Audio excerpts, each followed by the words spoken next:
Hello, students. This is the Thursday lecture, and we're going to be talking about aggregate demand. There are some other things I need to cover about Unit 1 and Unit 2, but not going. I'm going to skip them and come back later on. And this is one of the biggest topics, maybe the single most important topic in all of AP macroeconomics. It is aggregate demand. Okay, so let's go ahead and let's draw this graph one more time here, and I'll talk while you're drawing it here. Aggregate price level on the left, really GDP on the bottom, LRAS, we're going to talk about that later, long run aggregate supply, aggregate demand, and short run aggregate supply. And of course, they've announced that you don't need to draw graphs on the exam. We're going to learn more about the exam supposedly by the end of April, which we've only got basically one more week left. But you still need to understand the graphs. And we're hoping that econ teachers, we can get an idea, some kind of questions that they're going to ask you where you have to understand the graphs, but you don't have to draw them. And that's what my goal is to do today, is to show you what happens. All right, so you've got this written down. I want you to also write this in your notes. Aggregate price level on the left is synonymous with inflation.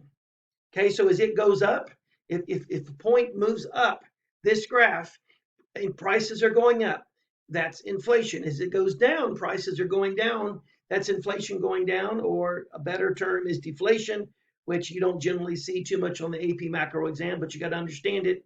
Down at the bottom is real GDP. I want you to write this down. It's synonymous with employment. So as it goes up, as employment goes up, what's happening in unemployment?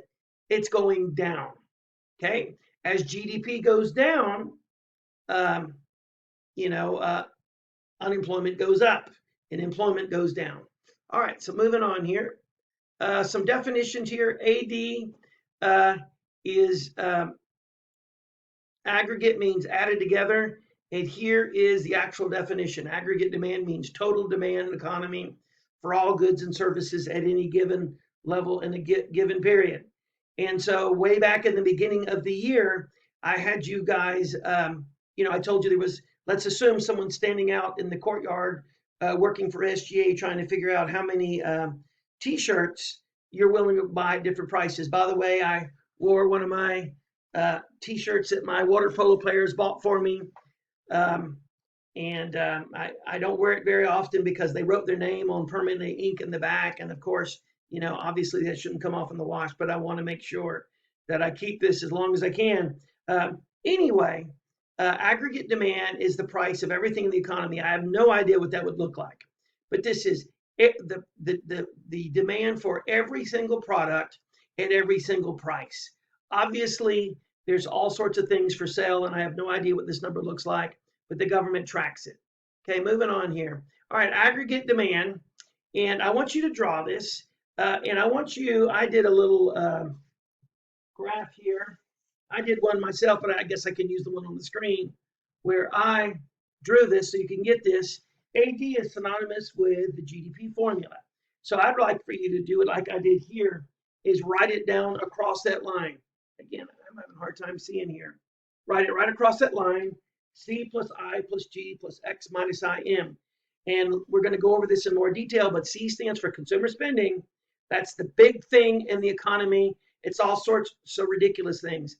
By the way, you all know I'm a hammock fanatic, and there's like 3 or 4 big hammock manufacturers. They're not big, but there's 3 or 4 well-known hammock manufacturers. The one you're going to learn about that all the college kids use is Eno, Eagle's Nest Outfitters out of North Carolina. I don't know where those are made. I have 2 of those. I've had maybe as many as 5 or 6, but they tend to rip, especially when you're 275 pounds. But that's the one. A lot of my kids have gone off to college and then tell me or send me a picture they now have an Eno. That's the cool one. My favorite company is Hennessy, and the Hennessy's are made in China. Unlucky for me, a lot of these are made here. But War Bonnet Outfitters is the local one. It's made out in Colorado, but it's here in the United States. Anyway, I'm getting off topic here is all these people are running sales right now. Hennessy's running a 25% off. And so just so you know here, they're trying to, aggregate demand has dropped dramatically right now. So there's 2 things going on right now. Remember, the word for a change is a shock. There's been a huge negative supply shock because workers can't go to work. And there's a huge negative demand shock. I mean, and we're going to be talking about supply tomorrow, but demand has dropped. And demand is for everything, even ridiculous things. You see my guitars back here. I recently restrung them. When I was 14, I wanted to be, to learn how to play a mandolin. So I got this mandolin, which was made in Japan. And I recently ordered new strings for it. I haven't had new strings on this thing in like 10 years. And so if I'm sitting around the house, I can just play the thing. It was made in Japan. Now let's go a little bit further here. Consumer spending. So I just bought mandolin strings. That's consumer spending. Investment is business spending. G is government spending. Now the government's spending a lot right now, making face masks, making ventilators. That's G. C is the biggest part of our economy. And then they just have X here. In my formula, I use X and IM. So this was made in Japan, which meant when I was 14 and we bought this thing and they shipped it in from Japan, this went into Japan's GDP. So that is an import. Imports are negative on this line. So C plus I plus G plus X. Exports are good for the American economy. Imports are bad. So just remember that. A movement in any one of these things will cause that line to shift upwards there. Anyway, by the way, I bought the mandolin strings from Amazon. Amazon is one of the few companies in the United States that's going gangbusters right now, and they're about to build a distribution center. At least that's the rumor. There's some big thing coming over here in Plymouth on Hermit Smith Road, and the paper is speculating that it is an Amazon distribution warehouse. So Amazon's actually doing pretty well, at least as far as making money. I don't know if it's a healthy place to work, but we'll watch the news on that. All right, we're moving on to the next slide here. Actually, we're going to get this down. It's downward sloping. I don't think they'll ask you that when you only have 2 essays, but you need to know that. And write down this whole thing about real balances effect. Right now, the stock market is down, way down. And it goes down and comes up. Of course, you remember from my stock market game, if you're rich or you're sitting on a lot of cash or you're optimistic, now is the time to buy. When everyone else is panicking, you can be a contrarian and buy. Of course, if the market continues to go down, that will have been a tremendous mistake. And nobody has a crystal ball to know what's going to happen. But anyway, the thing about this real balances effect is a lot of my teacher friends say, hey, why are they so worried about the stock market? You know, most of us don't own stocks, we're poor. Well, the Florida teacher retirement system, my mother's living off her Social Security. She's 87, and she's living off her teacher retirement. And the teacher retirement of Florida, the police retirement, the fire retirement, the teacher retirement is all invested in the stock market. So if the stock market goes down dramatically, it's possible the Florida State teacher retirement system would not have enough money to pay its retirees, which would affect every teacher, you know. By the way, the teachers have been pretty dang lucky in that we're still getting paid. This is Thursday. Remember, the Orlando Sentinel just announced something today that we've known here for a couple of weeks, the coaches have, is that they're going to go ahead and pay the spring coaches. I only had a week and a half left in my season in water polo. And so the deal is we've had it pretty lucky because we're still getting paid. Now, next year, we don't know about. So, but most teachers that I know are feeling fairly confident still because other than being locked at home or having people we know that are sick or having died, this thing is kind of away from us, at least financially. But the real balances effect, if your purchasing power goes down, if the stock market goes down, people are going to spend less. People are going to spend less. Interest rate effect, higher interest rates will cause people to buy less, and that will cause demand to go down. All right, moving on here. Let's see. Foreign purchase effect. I'm not going to go into this, but we already talked about exports and imports. I don't know how important they're going to be on the exam because Unit 7 not being on the exam. Moving on. All right, now, so we already talked about this. Yes, it's GDP, and notice they're using X. A lot of teachers say net exports. I prefer X minus IM. It's more descriptive. Anyway, I'm going to let you write all this down. I'm going to go back, pause the video here, and you can write this down. Now, this next slide we're going to is very important, and we're going to go step by step because what we're going to do is we're going to take notes Thursday, Friday, and Monday, and then Tuesday, is going to be our next quiz, FRQ, essay, whatever you want to call it.